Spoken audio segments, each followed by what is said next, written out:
今日啦，同大家咧嚟到荃灣青山道紅棉大廈地下呢一間咧超高人氣嘅火鍋店大滾油火鍋，成間店啦都好有宮廷 feel， 仲好啱打卡啦，同埋自拍㗎。夜晚嘅燈光咧，簡直咧就氣氛咧好正㗎。呢一度咧係主打牛肉啦，同埋海鮮嘅。呢一度嘅食物選擇咧非常之多，我咧就揀咗個龍躉片木瓜魚湯鍋底啊！呢一個湯底咧超香啊，仲有少少木瓜嘅甜味，簡直咧就係滋潤養顏，飲咗咧皮膚都會靚啲啊！打邊爐之前啊，飲翻2啖魚湯先。哇，好潤喉，而且仲好暖胃，好滑啊！好重個魚湯味啊，一定係會好靚。而且咧，有冇睇到啊？剛才咧佢咧倒落去嘅時候，非常之有儀式感啊！我第一次咧係咁樣食一個咁精彩嘅魚湯底咋。海鮮咧就點咗新鮮嘅北寄貝2隻，哇！你睇下幾大隻，哇！成份面咁大添啊！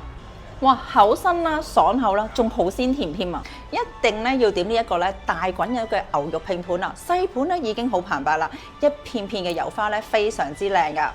牛肉咧喺個鍋裏邊咧烚幾秒咧就夠啦，入口咧好嫩滑，牛肉味咧又香濃，好滿足啊！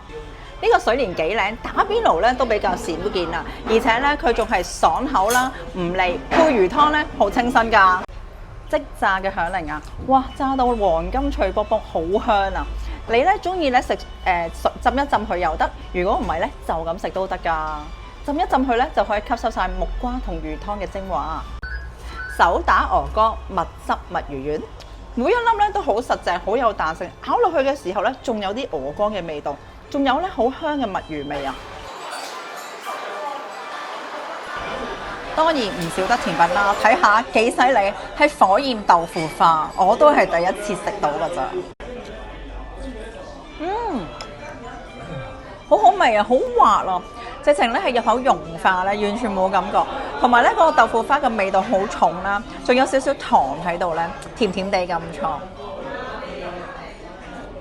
成個餐食落去咧 CP 值高啊，仲好有水準添。如果你中意打卡同埋中意食咁高質嘅火鍋咧，快啲約埋朋友一齊嚟荃灣大滾油啦！記得咧同 follow 支持我啊，下次見。